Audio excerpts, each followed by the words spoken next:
All right, here we are. Welcome, Tampa Bay. You're watching Tampa Fishing Outfitters Live Fishing Report. Myself, Captain Travis Yaeckel, and good friend Captain James Beers in the studio tonight. Here talking a little fishing. Just the two of us. Just the two of us. Captain Rick is up in Georgia, and main man Captain Jason Prieto is on vacation. So they are. What's he doing? Scalloping? He's probably drinking. Drinking. He's probably drinking rum. Somebody else is probably scalloping. I know those two activities go hand in hand. If it's more than about 2 or 3 feet, I think he's out, man. I don't even know if he can swim. Me too. He stays in the tower. He stays in the tower. There's one. Scouting scallops. But no, so we're here, James, covering the boys, and we're going to talk a little bit about what's been going on in Tampa Bay. We're going to talk a little bit about the bait situation. Yeah.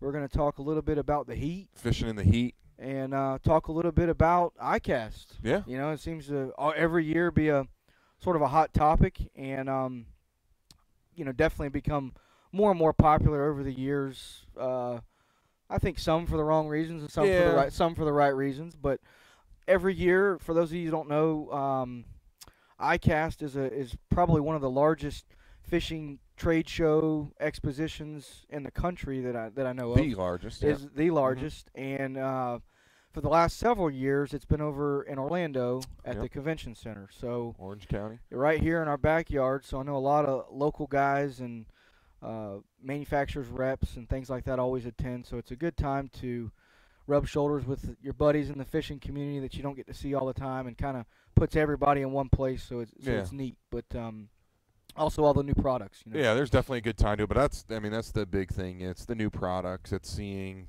you know, I kind of break it into two categories. You know, you have your big brands, your Penn, your Shimano, your Daiwa, St. Croix, G. Loomis. You know, they're all going to show you what's latest and greatest from them. But the other aspect of it is seeing products that you look at and you say, wow, I wish I thought of that. Right. You know, like those the innovative stuff. Totally innovative. Right. That was my favorite experience last year, was going through the Best in Show nominees, right, where you see all these products that you just, you know, blow your mind. Some of them they blow your mind that they're there. Yeah, that somebody invested the time and money into this thing. But hey, it is what it is. You know, if there's a market for it, sell it, make it. That's it, man. I mean, you're right. I mean, like, you think about the power pole, you think about trolling motors, you think about stuff that today is common, but, you know, not too long ago was really an innovative, you know, thing in our industry. And so you never really know what's going to come out of some of this stuff. I haven't heard of anything like off the wall unique yet. No, not yet. But we're heading over tomorrow and going to go walk through and check it out. So we'll you know, have some updates for that probably next week. I think Wednesday. I think so. This is like the timeline of ICAST, it opens Tuesday for exhibitors. Then Wednesday is the first day it's open for everyone to come in. But on Wednesday, their best in show is locked down. Right. You cannot post a photo. And then I think tomorrow is the day where you can go through and kind of release some of that fun stuff. So I guess if we're there and we have a chance, we'll put some up. We'll definitely have the chance to go check it out. Last year I went Wednesday and Thursday, and this year got tied up on some charters, and then so I'm gonna make it over Thursday, come back and fish. Friday, get back out in the sun. But I'm excited to get over. I had to make some time to get over there, man. For sure. It's fun. And check out some new stuff. Couple cool things. Grizzly Coolers, going to hook up with those guys, touch base with them. Got some new coolers coming, and check out the boys at Rodan.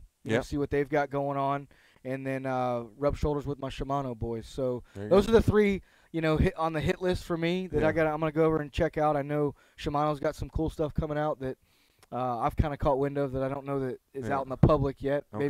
Maybe it'll be out at ICAST, but they've got some cool products coming out that I can't wait to check out. So, and then it's like you say, it's the stuff that you always got your eye out for, the small guy that's got something really niche or niche or however you say it, but something unique that you're like, that one tool or that one product that sort of solves one of those everyday issues that you have. And so that for me is, like you said, one of the things you want to keep your eye out for at ICAST. But we'll give you the full report. We'll check out some stuff, get some good footage, get some videos or some pictures, and try to bring you what the latest and greatest is coming out in the fishing industry.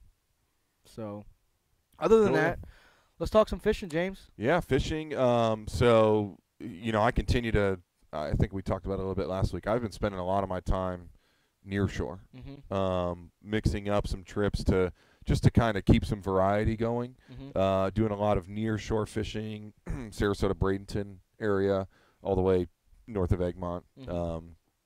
But it's been good. I mean, the mangrove snapper bite out there right now is phenomenal. If you can get the right bait, if you can get those small white baits, that seems to be the ticket, and getting them fired up. But, I think we've been getting them on, every day we've been seeing fish at, up to 4 and 5 pound range, which makes me happy. What's the water clarity looking like out there? It's good. The water's warm. I think we marked it out there up to 87.8, which is always going to be a little bit cooler than the bay this time of year. But the water clarity's holding true pretty good. And then running the beaches and, kind of looking for some tarpon and things like that. Yesterday was, you could see a mile in the water. I mean, you saw everything was high sun. Partly cloudy, so when that happens, it's not hard to find the fish. Right. We had several opportunity, we had several fish to throw to, but I could tell you that I'm not seeing the numbers as I am of mangroves. No, I'm sorry. Moving on to back towards the beach. Okay. Talking about tarpon. They're there. You just have to work a little bit harder to find them compared to a month ago. And that's out front. Yeah. We talked earlier about your situation doing it kind of in a different part of the bay, but that's where the fishing been out front. Big Spanish mackerel at the tops of those reefs, those artificial reefs. Big snapper down below. Big Goliath to eat the big snapper, and we've been mixing in grouper in close too. You've been getting some keeper groupers. Yeah. What was it? Over the weekend, we had one keeper come over that was bigger. It was 29 inches. And then yesterday, some point this week, a lot that are just that 1 or 2 inches shy. They're down there. Yep. But it's encouraging to see them. We're in that size range. So this time of year. Yeah, no doubt. The reason I asked about the water clarity is our trip yesterday. We did a mixed bag. I've been fishing some tarpon and inside the bay. And one of the nice things that I always tell my customers when they book a tarpon trip with me late summer is, we're going to mix it up. We're going to, do some bottom fishing, do some Spanish mackerel, snapper fishing, some bottom digging for some grouper, maybe some sharks, depending on the tide and depending on what area I'm in inside the bay. And yesterday was probably one of the best days that I've seen this year on the mangrove snappers.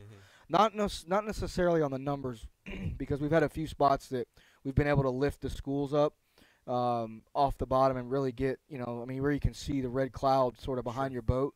But it's a real tide-specific thing, especially when you want to see these fish, when you want to lift them up.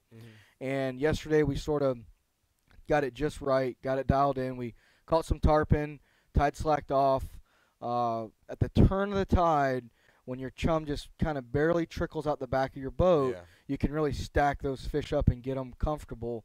Once the tide, starts moving real strong, it can be a little more difficult because the fish will sit back on you, sit back on that Sure, chum. and your chum's not And making your it down chum's there to not, their level. you're starting to actually push the fish away from you a little bit, depending on what depth they want to feed at. Yep. But yesterday, we actually, like I say, got it real good. I had the fish lifted up, and we had some cobia come in. We had, I'd say 25, 30-pound tarpons rolling behind the back of the boat. Awesome. And we caught two like that, caught two tarpon like that, and we caught, I don't know, 4 or 5 mangrove snappers, but like the big dogs. Yeah. We were dropping down half thread fins, and they were smoking them. So that was really cool to start seeing these bigger ones. Yep. And it makes me think that we're finally getting to. We should have another couple weeks, good 2 or 3 weeks of good snapper fishing inside Tampa Bay. What's your preferred method, when you say you're dropping your baits down to them? Because I've been going back and forth. I like to fish the lightest line, lightest weight possible, let it slide down with an open bail, almost like directly like yellowtailing, and then watching it come off that spool. The way I do it, and I think just anymore, just out of habit, what I try to do is match my chum. Mm-hmm. Whatever I need to do to sort of match that chum. Okay. And it'll get to the point sometimes where I'm snapper fishing in the bay, and literally every bait that a client throws out, a chug of slum goes with it. Mm-hmm. I mean, a slug of chum goes with it. I take a handful of chum and throw it out there. Like when he drops the bait over, and that's the other thing too, is you're not casting these baits. You're literally dropping them over the side. right by the side of the boat, right where I'm chumming. And a lot of times, like I said, when they drop, I'll throw a handful of chum with it and try to match that flow of that chum sinking down. And if you can do that, that's really when you get the big ones. Yeah. Most of the smaller ones, still keeper size, but in that, I'd say 12 to 18, 15-inch range. They're not quite, to me, as picky as those bigger ones. No. But if you can get them They haven't dialed learned all their in, lessons yet. and another thing is don't fish them right away. That's another trick but thing that I've noticed with the mangrove snappers is once you start to see the fish showing up and you start seeing some brown, it'll look brown. It won't be bright red like an American red. It'll be a brownish orange color, and it'll almost look faint. And you'll start to see them, and a lot of times I'll wait another 5 minutes or so before I actually put a bait, and I'll kind of let those fish get happy and start feeding. Let their guard down. And it seems like we can catch more fish doing it that way. And also, you don't want, if you're fishing 4 lines, that's a big no-no for me inside the bay. Normally, we'll take turns with 2 rods, especially if we want to catch those bigger ones. When you can get them up and they go crazy, you can kind of pitch more lines back in them. But you'll notice the more you start catching them, the more finicky they'll get. I mean, snapper are smart, so. I see your buddy's getting. Yeah, the pound test of your line. Yeah. We've been sitting at 25-pound fluorocarbon. Okay. I've been able to make it happen Inside with 25 inside the bay. 25-pound fluorocarbon. Now I will say that I've been using my 7-foot medium tackle, which is 20-pound braid on like a 5,000 series spinning reel, paired with like a 7-foot rod and 25-pound braid. And the only reason for that is it's just to keep these fish from getting you rocked up. Inside the bay, we're fishing anywhere from say 18 to 30 feet most of the time. And when you get that short a distance, you really need some backbone to yank those fish up quick, get them, coming up, and get away from the sharks. That's one of the things that I have seen over the last few weeks is we've had several good-sized grouper getting eaten by sharks, come up with heads, even in 18, 20 feet of water. When you never see them, which kind of blows your mind. Yeah, so that's sort of been the bottom game snapper. Gotcha. The groupers will come up with the snappers, dropping down those baits, and that's part of the reason why I like using that little bit heavier gear.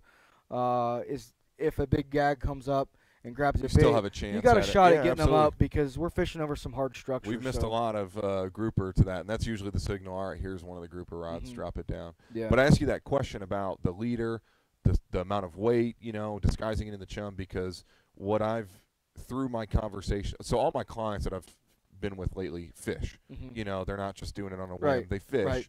And they'll start dissecting what you're doing. Yeah, and we have that conversation, and I think that's the biggest discrepancy from how we attack it and how we approach snapper fishing compared to maybe someone who doesn't have as consistent of success, is that they're kind of dropping it straight down with a knocker rig every time.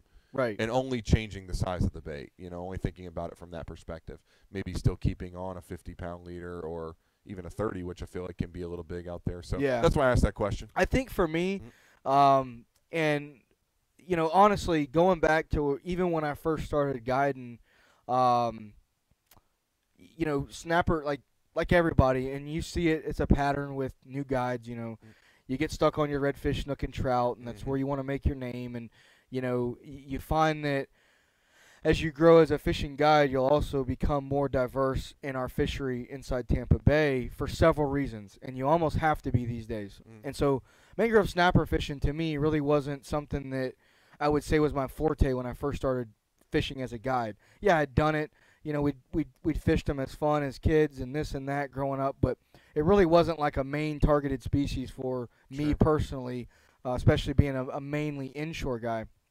So when I started guiding for bay fishing type stuff, mackerel, groupers, and tarpons and sharks, the mangrove snapper was one of those ones where you got to spend a little time to kind of really figure out, not necessarily to catch a mangrove snapper. You can go to any of the local reefs, main numbers, pick an edge of the shipping channel and drop shrimp down, and odds are you'll probably catch a mangrove snapper this time of year, even on a shrimp or piece of squid. Cut shrimp. But to get them to the point where you can go target them, lift up a school of them, chum them, and consecutively catch, keeper-sized snapper really and big snapper on a regular basis, takes a little bit of being on the water and kind of watching those fish, just like any other species. And chumming is one of those things where when I first started trying to dial it all in to get pretty good at it, I would always watch how the fish would react in the chum, watch how they fed. When you drop some chum, sometimes snapper will bolt and then they'll come right to it. Sometimes they won't even move. When you're chumming, some snapper, and you're dropping handfuls of chum in, and they're really not moving, just on the new stuff you're dropping in, a lot of times you can wear them out because they're happy, they're comfortable. They're competing against each other. When they get real finicky and you're dropping chum in, and as soon as a piece of chum comes down, they kind of dart out and then come back.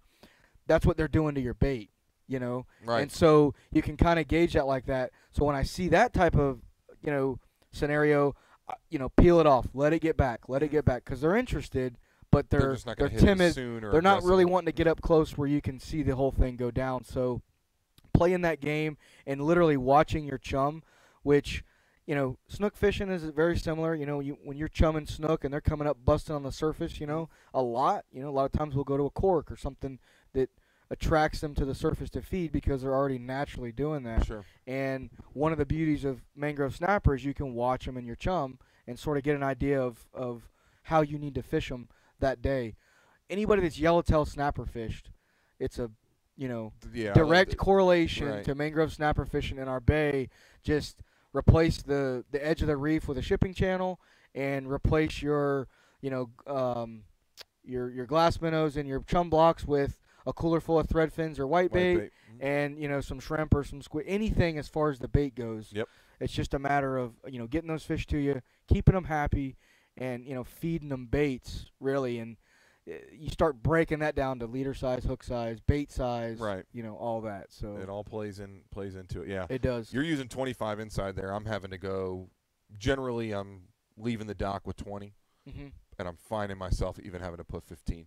That really makes getting those fish off that reef. That's hard. why I asked water clarity of where you were having to go, clear. And so you put yourself in a catch-22 when you start hanging hung wells, whether or not you're going to get them up. Yeah. And so that's another one of those reasons why I really like this setup for inshore bay fishing. It's the 7-foot Therese medium, and it's a really good rod for shallow water grouper and mangrove snappers. Yep. So by giving you that little bit of extra backbone, kind of helps you get those fish up. But we were one more little story about our trip yesterday was kind of funny, and I think they got some video of it. But we were tarpon fishing / bottom fishing / snapper fishing, doing a little bit of everything. 2 rods out, 2 big rods out, and then fishing some smaller tackle in the chum slick for snappers.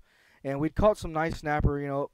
I'd say the biggest one was probably in that 5 plus or minus pound Good range. fish, yep. Good fish. And we had caught one of those. We caught another one that was probably in the 3 pound range, and I saw some tarpon rolling behind the slick. So I said, guys, we got tarpon right here. Now these weren't the big boys; these were the 30 and 40 pound class stuff.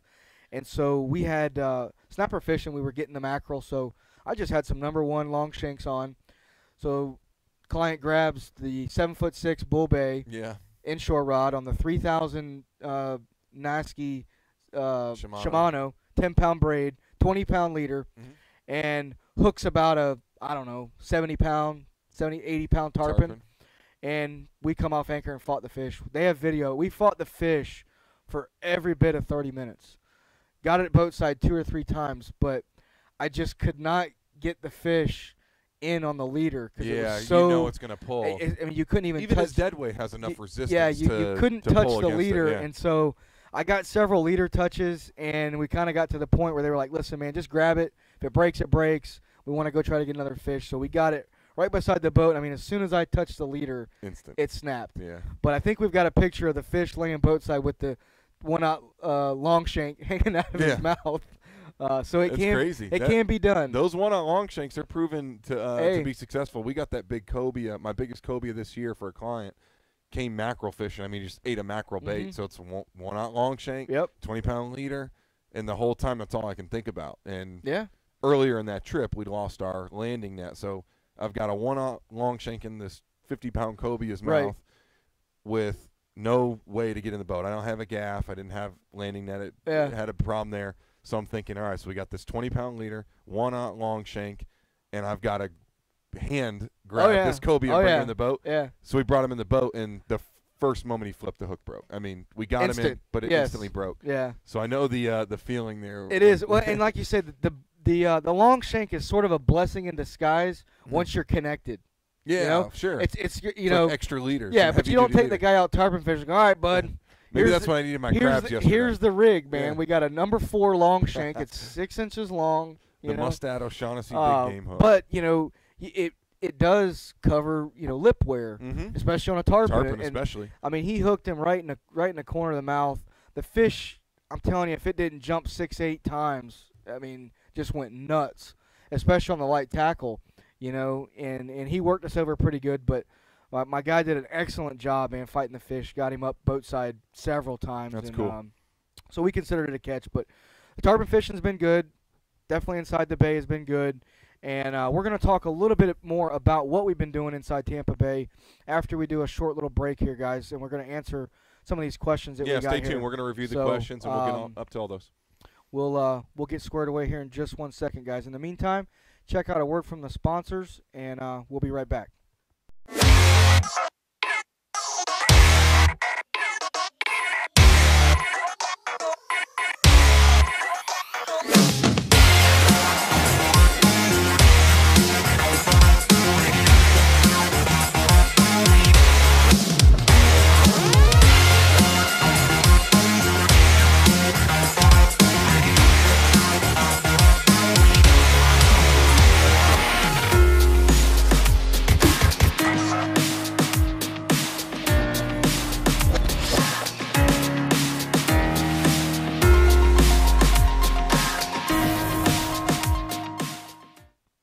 Welcome back. Thanks for hanging around. We're with the Tampa Fishing Outfitters Live Fishing Report. Want to give a shout-out, Christian Manani, Bo Loggins. What's up, fellas? Saw you guys logged in. Yeah. We saw that comment from Bob. He's asking, Shireling, I think. He's asking our thoughts on the red tide. So I'm going to kick that over to you, and then I'll give my take. We talked about this last week a little bit and kind of touched base. We probably will continue to. And I'm sure this is going to be an ongoing thing. And one of the things I want to say is, throughout the state of Florida, especially on the West Coast and even the East Coast in a lot of areas, we're having several different issues with water. red tide's an issue. The algae bloom, that's happening down in Southwest Florida is sort of, it's correlated, but it's not the exact thing that's going on with red tide. And so probably compounded. Yeah, compounded. But I will say that, you know, I got a report from Kevin Carlon was out with Canyon Bay Boats. He was offshore out of Boca.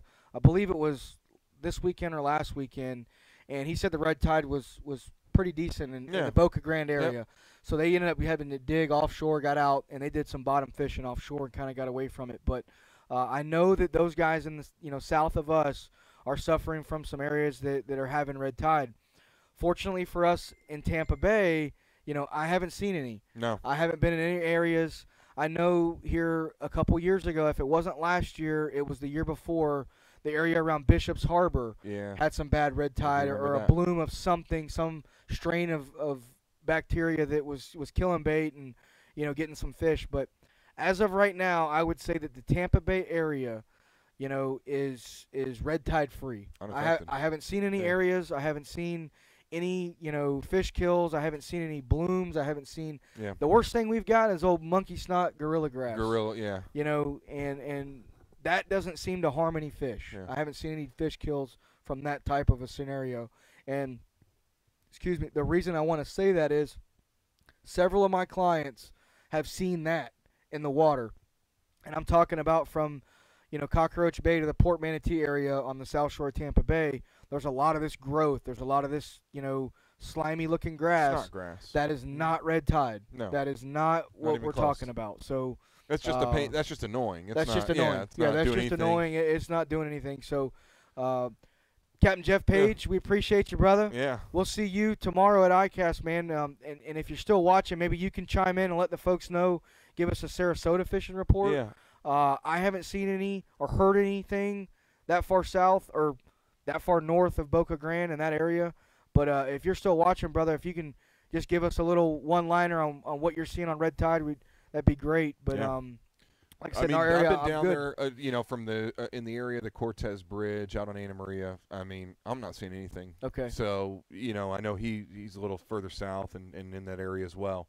But, yeah, definitely chime in and tell us where you're going to be set up tomorrow so we can come say hi. Yeah. You're going to be live target or what you're going to do. Yep. Yeah, we'll be walking the loop, baby. Yep.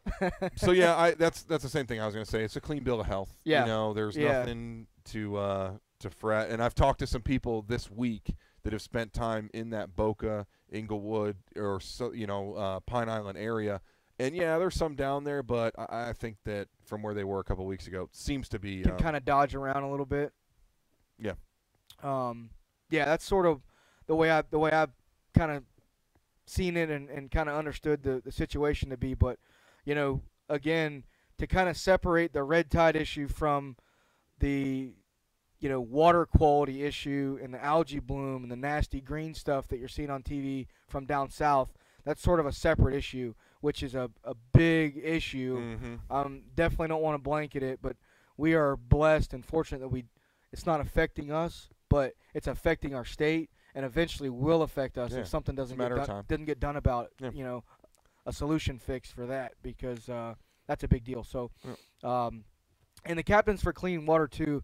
If any of you guys pick up on our show and, you know, see value in using us as an outlet to keep us posted on what you guys are doing, I know that's a group that fights a lot down in Southwest Florida and across the state for water quality issues and, you know, things that will, you know, keep us doing what we're doing for a long time. Right. So hats off to those guys, you know, Captains for Clean Water. And like I said, if any of those guys are watching or somebody affiliated with them, and, you know, we can be a resource for those guys to get any kind of thing out, please let us know. So yeah, absolutely. Good stuff there. But let's talk a little bit about, you know, the heat, number one, and then the bait situation. Yeah. So well, let's start with the bait, because I think that'll take us to the heat and how to. What's happening, Manny? Keep a bite, Manny. Que paso? So, you know, we were talking before. We were kind of like, what are some other topics we can do on the show? And one of the things we mentioned was and I'll say this, you know, being in the shop today, a lot of customers are coming in saying can't find white bait. Can't find white bait. You know, they're really struggling with white bait, and it's understandable. It's tougher. Especially if you're not one to go to the flats and get it there. But But a lot of me too. Me too. I try to avoid it like the plague. But so let's tee that up and kind of go with, if someone's determined to get whitebait, what are some tips right now that can help them and let's assume they're not going to do it on the flats. Okay. Well, let's talk a little bit about the flats for the guys that do want to get it. So the guys that are looking for whitebait, what you're going to find, which is typical this time of year, you're going to find the smaller greenbacks in large schools. Look for diving birds, any of the shallow grass flats. First thing in the morning, get to your spot or get to an area, start chumming a little bit. When that sun comes up, you're going to get a real good opportunity for about 30 minutes to catch a lot of bait in a short amount of time. Quick period of time. Once that sun gets up, the bait will get a little more hesitant to get close to the boat and can make it a little difficult sometimes when you're on the flats. When you're on a marker and you're throwing to catch bait, you get a drift, so you can throw here and sort of work that angle of where you're going to throw versus where you're going to catch bait. On the flat, it's a little different. No, if the bait's not there, you're not getting any drift out of your net. You're not getting anything. You need to bring the bait to you or go to the bait. Two different styles. So, chumming on the flats is definitely going to be probably the easiest and the most successful. You can rodeo some bait. A lot of times you're going to wait till the sun gets up a little bit, and that bait won't settle down as much, and so you can kind of troll a motor around and throw the net off the front of the boat when a school goes by. That's sort of the rodeo method. But all that outside the window, which you're going to probably need a little more sun for. A little more sun to be able to get out there late. That could be a good right. method. And so that's a good way to kind of get it on the flats is. And you may burn your wheels a little bit. You may move to a couple different spots and look around. A tower is definitely going to help. But diving birds and pelicans will help, especially on smaller baits. It seems like, when there's larger baits on the flats, you're not going to see the birds as active as they are when you've got some smaller baits on the flats. It eliminates a lot of the birds, too, that can't get it. Right. And so look for those birds, and those birds diving. Another thing you can look for is make sure the birds are eating. Right. You'll see a pelican, and when he dives down, if he tilts his head back and starts gobbling some baits down, there's bait around. There's times. Show me that versus. Let me What's see that? an example of that. I'm not gobbling them down. I'm not gobbling them down. But no, it's something you can kind of. It's just one of those extra keys. You see them flip their neck back. The bait goes down. Yeah, you see them kind of flipping their neck back, and sometimes you can even tell, almost what size baits they are. Yeah. By how they're kind of feeding. So Sure. you can kind of pick up on that. But so that's the inshore scene. That's your good snapper baits. Yeah. That's your good inshore.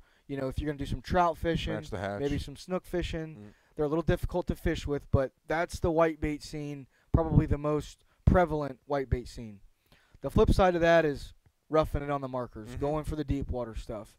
And I believe, and Jason and I were just talking about it the other day, that I believe our spawn has finally happened. Our bait has finally spawned, and we're like I said, we're seeing all this small bait show up on the flats.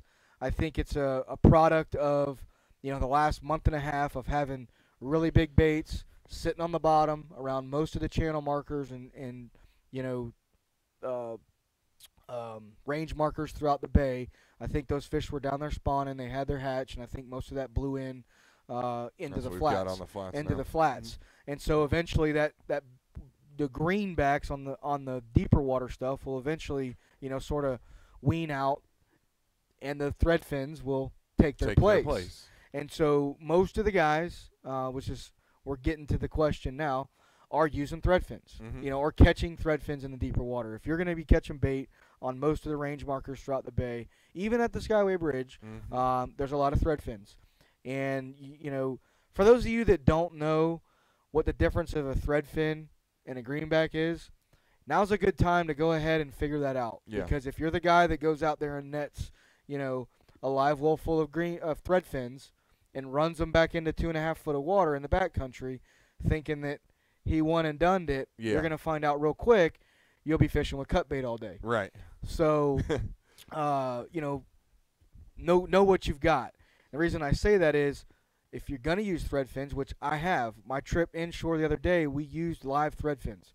Now, I only put about 4 dozen live in my boat, and everything else went in the cooler. I went ahead and just stuck it in the cooler. So there's some ways around that, of being able to keep keep those baits alive. Bo But just mentioned it. Big eyes, little eyes. That's a good telltale. big right eyes there. and little eyes. Mhm. The other thing is on the thread fin, there's actually a small little Thread. thread fin that Mhm. comes off the back. Another unique thing about the thread fin versus the pilchard or the greenback or whitebait is there's normally a little black dot right behind their eyeball around their gill plate. Mhm. And so you can kind of pick them out Yeah. off of that. But the most probably noticeable thing is when you pick one up. The When you texture. pick one up, they're going to be slimy. Yeah. Most of the scales are going to come off in your Yep. hand, as opposed to a pilchard. It's going to be harder scales. Almost armor-like compared Almost to like the an thread fin. armor-like as compared to the thread fin. But following that up, we've been catching a lot of thread fins, filling up the cooler, keeping a handful alive, and doing the cut bait deal, which is what we're going to kind of talk a little bit about. Yeah. Because that's the most prevalent, because a lot of stuff's eating it. So bay fishing wise, I've been using cut bait. How about you? I've been doing a mix of both. I haven't done a lot of flats fishing, and the little flats fishing I do, I like to go with both. I like to have some whitebait maybe to chum up so I can kind of feel it out and see what's there. But I tend to resort to that cut thread fin, Mm-hmm. just taking the tail off or ripping it in half pretty quick. Because I know these fish this time of year, they get lazy. Yep. And sometimes they need to sit there and smell a bait or not chase a bait, if you will, Right. and expend all that energy. They'd rather just take an easy meal. Sure. So yeah, I'm going to it, but I'm not at that point yet where I won't. I like to have white You're bait. still gonna have that. still gotta confidence. have You got that. the confidence in Yeah, that. it's like my blanket at night. I gotta have that with me to sleep. Another year you'll be set. Another year you'll be set. I guess so. Because I I had a trip. The folks, most of my trips, you and I talked from, I'd say, the end of June through the middle of August are pretty much bay fishing trips. I mean, for the most part. Yeah. Most of them, that's the way I book them. That's what they want to do. Right. And it's the mixed bag of tarp and sharks and Yeah. everything else. And so when you roll into that scenario, for me, the live bait isn't as important. Right. But if you're going to dart back inshore and you're going to do some snook reds and trout, Mhm. it's definitely a confidence booster to have some live bait with you.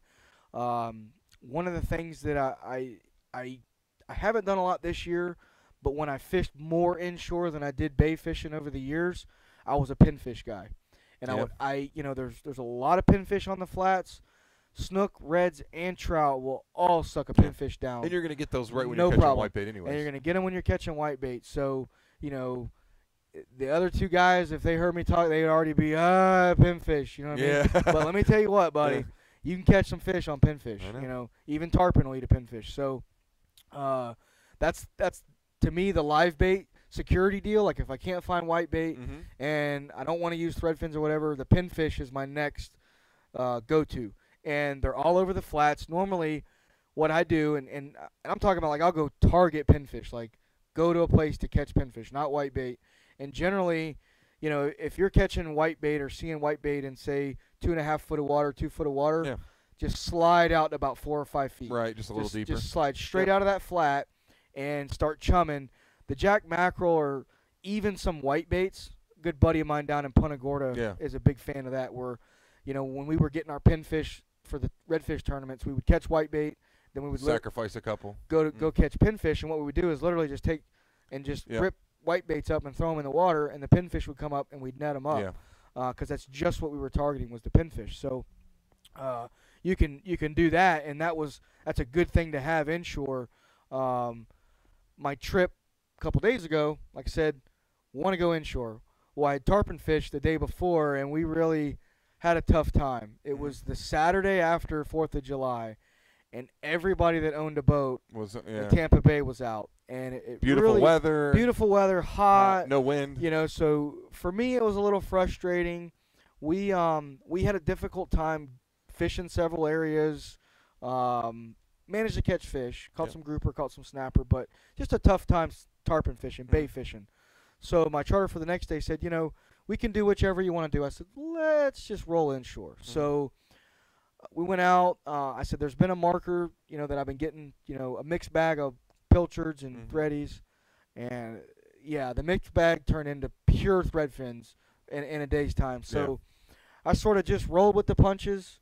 Like I said, threw a few dozen in the live well, filled up the cooler with the rest, and we caught trout on liveys.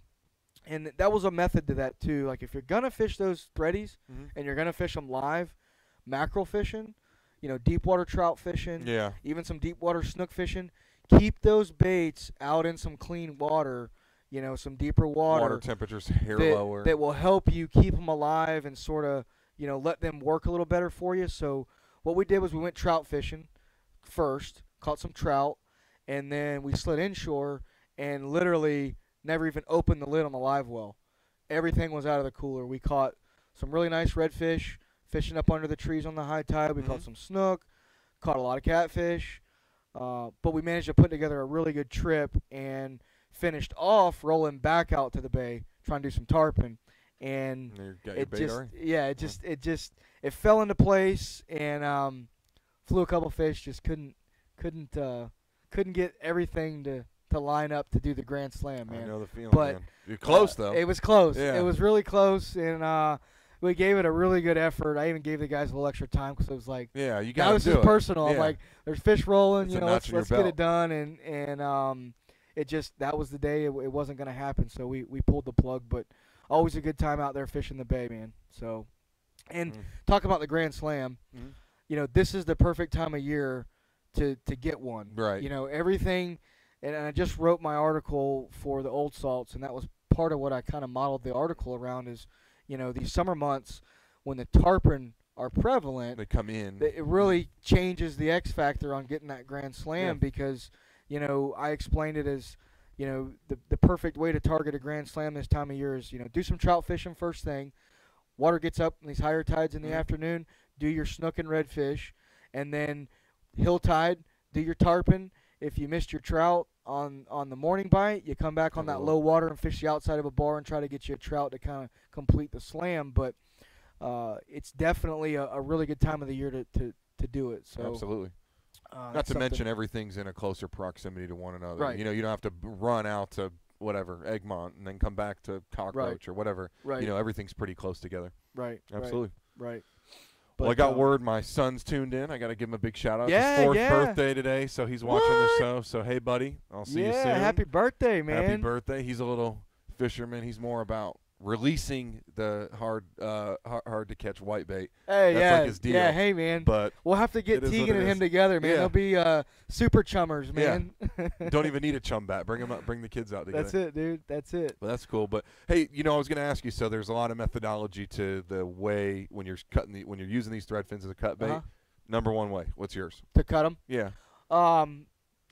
Dude, you can't ask me a simple question like that. Come on. So to bait wise, my favorite way to use a thread fin would be to cut the tail and the head off. Okay. Right behind the tail, right behind the head. Fillet. And then the size of the bait, I want, I just use the size of the thread fin. I like to keep my bigger thread fins like whole, so I have a bigger bait, throughout the day. So that's when I look at the baits, I'm kind of like, okay, that's a big bait, that's a small bait, because all I'm going to do is cut the head and the tail off. Yeah. And so a lot of times, like if I'm snapper fishing, obviously we cut them in, quite a few pieces, even the smaller ones. But if I'm going to mix some tarpon in there, I'll keep some of those bigger thread fins, and I won't hack them all the way up. Yeah. That'll be my big drift bait or my big bottom bait for a tarpon or something.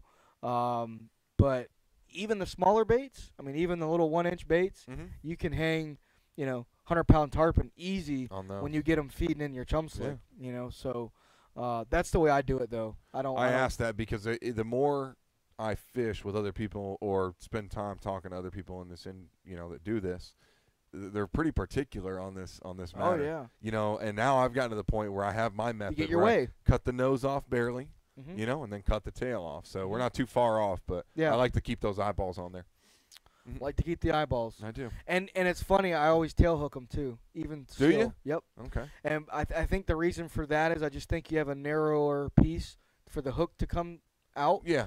And I think if a fish eats it, it's just a narrower portion of the. Get foul hook too, probably. Yeah. Cool. That's a theory behind it, but that's just the way I do it. So, but the other one, and we've talked about it a little bit, and we cleaned one several weeks ago, but the Spanish mackerel.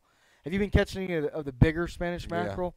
They are a blast, Yeah. man. I had a couple kids on the boat the other day, and we were literally like freelining them they were sitting behind the back of the boat, Yeah. and these kids had a blast catching these Spanish Yeah. mackerel, man. I mean, it was really fun, and these were like big ones. I'm talking every bit of 26, 20, every bit of 25, 26 inches. So it really made for a good time, especially for the kids. And then they wanted something to eat, so we cleaned them all up. Yeah. I got a text message back, approved. Mm-hmm. They fried. Mine too. Yeah. They fried them up. I'll tell you what. Loved it, man. What Rick showed me the night on this show when he filleted that Spanish mackerel, he said this is going to totally change the way you guide. It 100% has. I had to do my own research first. Right. I approved it, Yeah. and I'm not even big on fish, Right. but I liked it. But yeah, kids have a blast. I've been having a blast doing that out there in that clear water. Oh, sure. I can tell you that that's one of the coolest things, and I'm letting clients, hop up on the back deck of the boat. It's nice and calm out. Right. So they have a whole nother perspective. When you go up 1 or 2 feet, what you can see Sure. in that chum slick, so that they can see what I'm seeing when I'm standing back there doing it, making that slick. I mean, we're putting these half baits back there, and it's drifting back, and they're watching these mackerel slamming them. dart through, and that line starts cutting through the water, the drag starts singing. I'm having a blast watching it. It's awesome. And, we had a point yesterday where we had them so fired up. They were getting, we crushed them for a minute, but we just weren't quite ready to go because there were some big ones you could see lurking. We'd caught one that was about 25 inches, and I saw some that were just a hair bigger, and I really wanted to get that for them, but they wouldn't hit it. And I said, all right, reel your bait. I'm telling the guy, reel your bait. I'm going to try something else. I'm going to bring another bait and put it on. And lo and behold, when he's reeling he's it in. cranking this piece in. And I've got him nose hooked like I would the same way I'd snook fish, even though it's half a bait. I just like that presentation. So that half bait is coming back doing this. Oh. Wham, guy hooks up, gets one. Ended up being about 26.5 inches. That's awesome. It was cool. So I know what you're talking about. It's not just fun for kids. Anybody on my boat's been having fun with it, and I'm having fun watching them do it. It is. And you always talk about, most of the people want to catch redfish, snook, trout, tarpon, the whole 9 yards. But there's a lot of people, and I say this from a guide's perspective, they don't have the same expectations that even maybe some of our viewers or people that fish all the time in Tampa Bay, experienced people. And, to go out and catch 20, 30, 40 fish in a day, doesn't matter what it is. Yeah.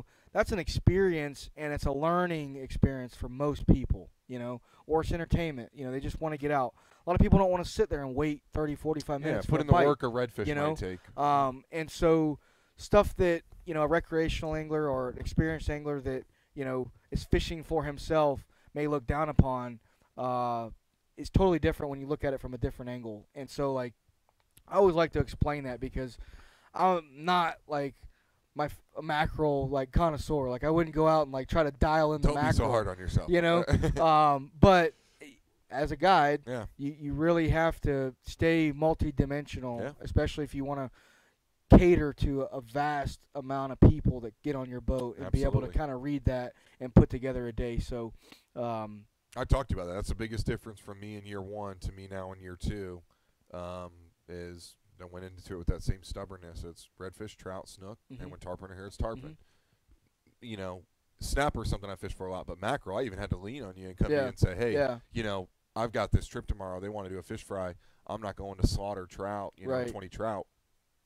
What do you do? What do you do? Yep. And ever since you told me about that, I making adjustments and incorporating that into what I have to offer. And now, it'll always be there in the bag of tricks. And it does. And the reason why I like to bring it up is, you hear stories or I'm friends with several people, old friends on Facebook and stuff like that, and you'll hear them say, sat all day and caught 2 fish or, pounded the bushes today and, couldn't get them to eat or whatever.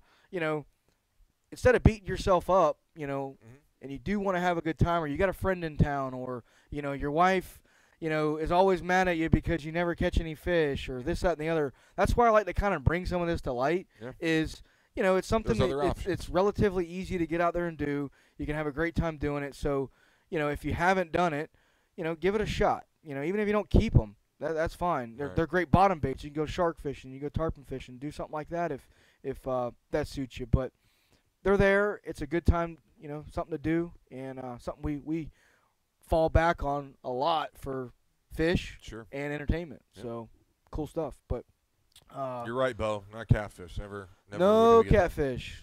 No that. Need to catfish. give you one of my chuminators. Fill a 5-gallon bucket in 5 minutes. Have one. Nick. I saw Nick the other morning. It's good seeing you, Nick, man. I'm glad you guys got one of them fish too, man. I actually have some. I saw you over there pounding the chum away, man. I actually make some chum boxes. I gave James one. I didn't have it with me that day.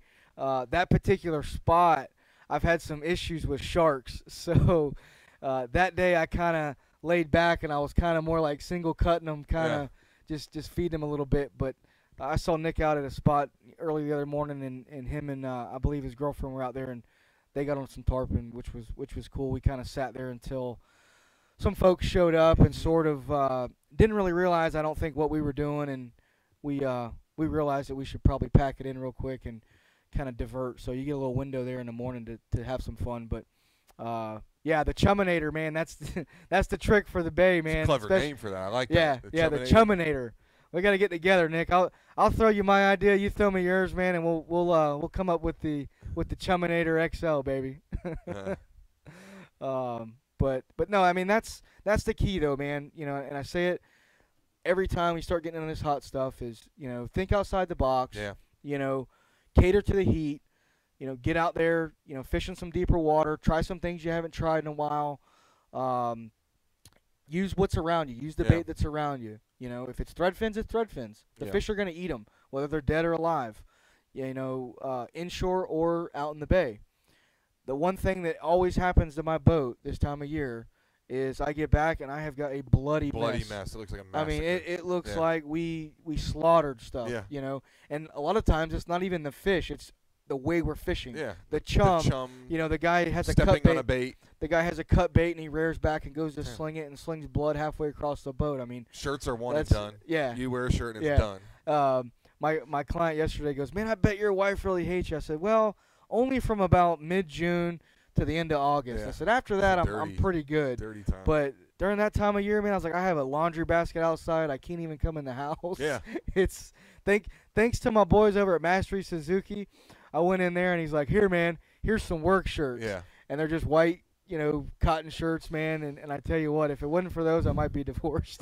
That laundry gets out of control. It is, man. I'm not even allowed to wash my fishing clothes with anybody else's clothes in the house. No. I lost that privilege 5 years. Speaking of which, and my wife may or may not be watching, but she goes, because I got a laundry basket at the outside of the house, and it starts getting, I'll normally set them out and let them kind of dry out, and then they go in the laundry basket. I got a little rack. And she goes the other day, she goes, "Hey," she goes, "go grab your clothes. I'm going to wash the rug." The rug. That's what you've been demoted to, the yes. rug. So she goes, "Do you have any clothes? I'm going to wash the rug. You want to fill the rest of the washing machine up?" And I said, "Would you wash your clothes with the rug?" Yeah. She goes, "Well, no, but I knew your stuff is cool. Fishy. Like, you're borderline." So Yeah. I'm like, I'm classified. My clothes are classified as the rug. Like, could be worse, man. I'm in that same class. You could eventually reach the point you can't wash it's them probably in the washer. worse. I'm surprised she didn't say, "No, don't wash your clothes in there. I got to wash the rug." I got a wash basin outside. What's the old board you scrub? Oh, yeah. That's what you're going to be doing. Yeah, the washboard, man. Yeah. The washboard. But anyway, yeah, so your clothes are going to stink this time of year. It's the hodgepodge of stank, baby, between the heat and the sweat, bait scales, the blood, dried on you. Oh, it's a rank time to fish, man. But I tell you what, there's some good fish out there to be had. We've caught a lot of tarpon in the last few weeks. We've caught a lot of snapper. We've caught a lot of grouper. Got on some redfish. Got on some snook. Got on some trout. So Tampa Bay is doing its thing, man. Heck yeah. I mean, it's doing its thing. So it's that's hot, good to see. but the bite's hot. You know, if you and August is coming. August is coming. It's that time of year, guys, where, you know, if you're gonna lay it up for August, you know, get into Alphi Marine, get into Mastery Suzuki, get your services done. Yeah. You know, get all the stuff worked on the boat get ready now. For that good fall Go season. pay to have a service tech do it, because you don't want to be outside right now in that heat working on boats. I've been finishing rigging one, dude, and bro, it is killer hot, man. So get ready for that, guys. August is coming up. Things are going to get real hot.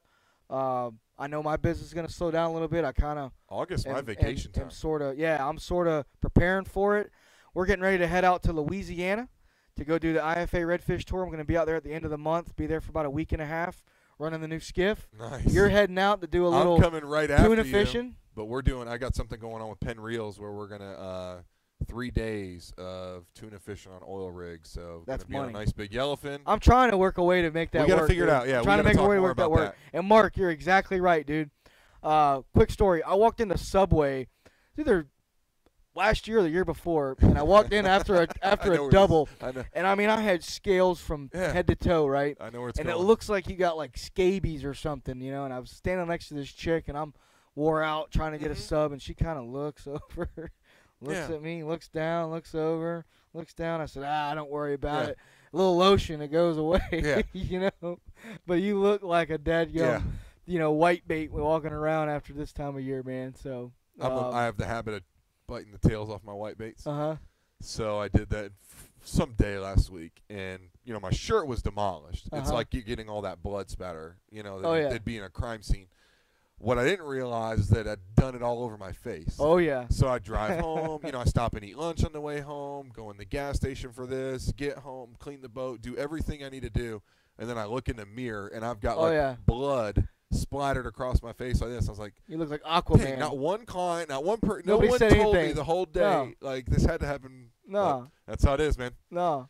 Absolutely, man. You too, Bo. Have a good one, man. Thanks for checking us out. Fish Warrior style, baby. Fish Warrior style. But, well, guys, we're about out of time here. We're James and I are going to sign off with this thing. We're going to head over to ICAST tomorrow, so we'll be over there checking out some new stuff. Try to keep everybody filled in. Everybody filled in. We'll bring back what we think is interesting from the show, and hopefully bring it to you live. Maybe we'll do a live broadcast over there. That'd be cool. But anyway, guys, get out and do some fishing. Like I said, it's hot. Stay hydrated. Keep your sunscreen on. But there's plenty of fish out there to be had. Good times. And till next week. Yeah, we'll see you next week. Tight lines. We appreciate thanks, you. Guys. Take care.